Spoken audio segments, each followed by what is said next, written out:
Dear family, dear brothers and sisters, children and youth, I am Amardeep P.S. Markey. Today is the 16th day of March, the second Lenten Sunday of the year.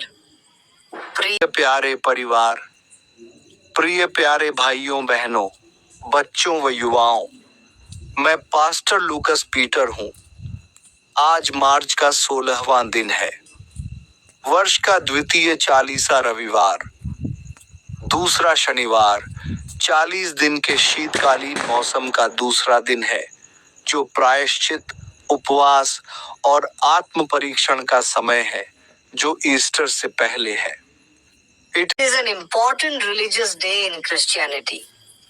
द्वितीय 40वां रविवार lent के 40 दिनों के मौसम का दूसरा रविवार है, जो ईस्टर से पहले पश्चाताप, उपवास और आत्म परीक्षा का समय होता है। यह ईसाई धर्म में एक महत्वपूर्ण धार्मिक दिन है। Meaning of second Lenten Sunday, transfiguration. The main theme of this day is the transfiguration of Jesus Christ. This event is described in Matthew 17:1 through 9, Mark 9:2 through 8, and Luke 9:28 to 36. Jesus takes his 3 disciples, Peter, James, and John, to a high mountain where he is transformed before them. His face begins to shine like the sun, and his clothes become white and dazzling. Moses and Elijah also appear there and talk to Jesus. द्वितीय 40वां रविवार का अर्थ, रूपांतरण। इस दिन का मुख्य विषय यीशु मसीह का रूपांतरण है। यह घटना मत्ती 17:1 से 9, मरकुस 9:2 से 8 और लूका 9:1 से 8 तक 28.36 में वर्णित है। यीशु अपने 3 शिष्यों पतरस, याकूब और यूहन्ना को एक ऊंचे पहाड़ पर ले जाते हैं, जहां वे उनके सामने बदल जाते हैं। उनका चेहरा सूर्य के समान चमकने लगता है और उनके वस्त्र श्वेत और चमकदार हो जाते हैं। मूसा और एलियाह भी वहां दिखाई देते हैं और यीशु से बात करते हैं। Glory of God. The event of the transfiguration reveals the glory of God and the divine nature of Jesus. It helps the disciples understand that Jesus is not just a man, but the Son of God. परमेश्वर की महिमा। रूपांतरण की घटना परमेश्वर की महिमा और यीशु की दिव्य प्रकृति को प्रकट करती है। यह शिष्यों को यह समझने में मदद करती है कि यीशु केवल एक मनुष्य नहीं, बल्कि परमेश्वर का पुत्र है। Repentance and conversion. The season of Lent is a time of repentance and conversion. Second Lent Sunday reminds us that God is able to change us and make us more like Himself. पश्चाताप और परिवर्तन। Lent का मौसम पश्चाताप और परिवर्तन का समय है। द्वितीय 40वां रविवार हमें याद दिलाता है कि परमेश्वर हमें बदलने और हमें अपने जैसे बनाने में सक्षम है। Hope. The event of the transfiguration gives us hope that we too can share in the glory of God. आशा। रूपांतरण की घटना हमें आशा प्रदान करती है कि हम भी परमेश्वर की महिमा में भागीदार हो सकते हैं। Traditions of Second Lent Sunday. On this day, special prayers and sermons are offered in churches. द्वितीय 40वां रविवार की परंपराएं। इस दिन चर्चों में विशेष प्रार्थनाएं और उपदेश दिए जाते हैं। Many Christians fast or give up certain things on this day. कई ईसाई इस दिन उपवास करते हैं या कुछ चीजों का त्याग करते हैं। In some churches, special songs depicting the event of the transfiguration are sung.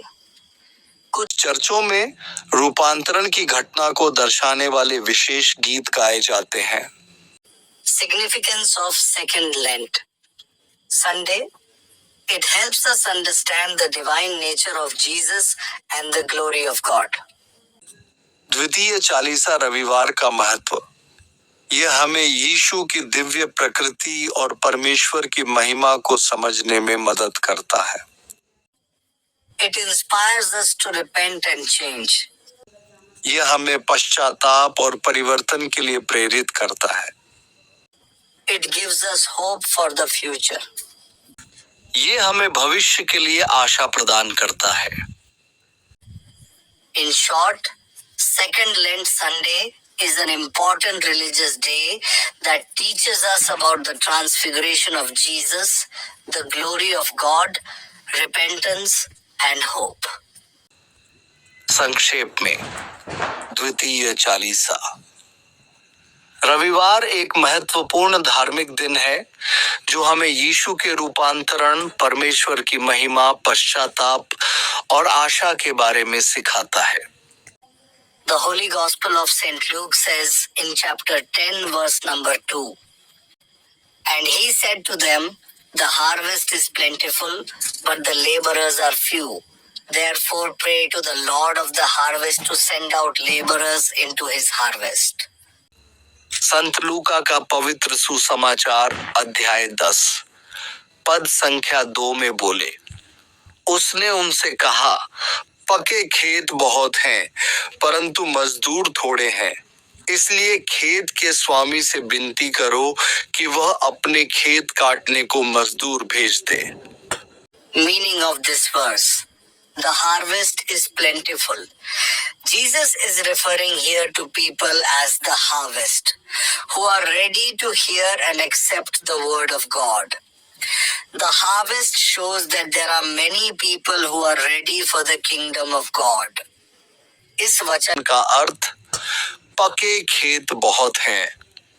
यीशु यहाँ लोगों को खेत के रूप में संदर्भित कर रहे हैं जो परमेश्वर के वचन को सुनने और स्वीकार करने के लिए तैयार हैं।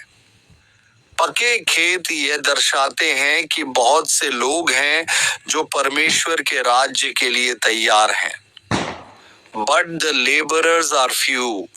This means that there are few people who preach the word of God and bring people into the kingdom of God. परंतु मजदूर थोड़े हैं। इसका अर्थ है कि परमेश्वर के वचन का प्रचार करने वाले और लोगों को परमेश्वर के राज्य में लाने वाले लोग कम हैं। Pray to the Lord of the harvest. Jesus is referring here to God as the Lord of the harvest. He is telling his disciples to pray to God to send more preachers. खेत के स्वामी से विनती करो। यीशु यहाँ परमेश्वर को खेत के स्वामी के रूप में संदर्भित कर रहे हैं। वह अपने चेलों को परमेश्वर से प्रार्थना करने के लिए कह रहे हैं कि वे और अधिक प्रचारकों को भेजें। Send out laborers into his harvest. Reap means to bring people into the kingdom of God. The laborers are the preachers who do this work. अपने खेत काटने को मजदूर भेज दे। खेत काटने का अर्थ है लोगों को परमेश्वर के राज्य में लाना। मजदूर प्रचारक हैं जो इस कार्य को करते हैं। He said in Psalm chapter 27 verse number 8, When you said, Seek my face, my heart said to you, I will seek your face, Lord. स्तोत्र पाठ अध्याय 27 पद संख्या 8 में बोले, जब तूने कहा, मेरा मुख ढूंढो, तब मेरे हृदय ने तुझसे कहा, हे यहोवा, मैं तेरा मुख ढूंढूंगा। In today's context, this verse is still relevant for us today. It reminds us that God wants to communicate with us and establish a relationship with us. We must seek God's presence and fellowship, and we must submit our hearts to God's will.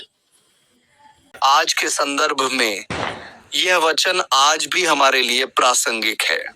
ये हमें याद दिलाता है कि परमेश्वर हमसे संवाद करना चाहते हैं और हमारे साथ संबंध स्थापित करना चाहते हैं। हमें परमेश्वर की उपस्थिति और संगति की तलाश करनी चाहिए और हमें अपने हृदय को परमेश्वर की इच्छा के प्रति समर्पित करना चाहिए। Summary. Psalm 27 verse 8 teaches us about the importance of a personal relationship with God, seeking God, and the heart's response. Would you like to know more about this verse? Saransh. स्तोत्र संहिता 27:8 हमें परमेश्वर के साथ एक व्यक्तिगत संबंध के महत्व, परमेश्वर की खोज और हृदय की प्रतिक्रिया के बारे में सिखाता है। क्या आप इस वचन के बारे में और कुछ जानना चाहेंगे? आइए प्रार्थना करें। हे माता मरियम, हे बोझ से दबे हुए यीशु, हे संत योहन, हे रात को 3 बार इनकार वाले पेत्रुस, ओ सेंट मैथ्यू, हे संत मत्ती, टुडे इज मार्च, आज मार्च है। It is the 3rd month of the year 2025. Rejoice in the Lord. It means to find joy, happiness and satisfaction in God Himself. यह वर्ष 2025 का तृतीय महीना है। प्रभु में आनंद लें। इसका अर्थ है स्वयं ईश्वर में आनंद, प्रसन्नता और संतुष्टि पाना। Although Holi is a Hindu festival celebrating the victory of good over evil, recent reports suggest that there have been incidents of communal tension, hate speech against Muslims and violence during Holi, raising concerns about rising intolerance and the potential for such festivals to be weaponized for political gain.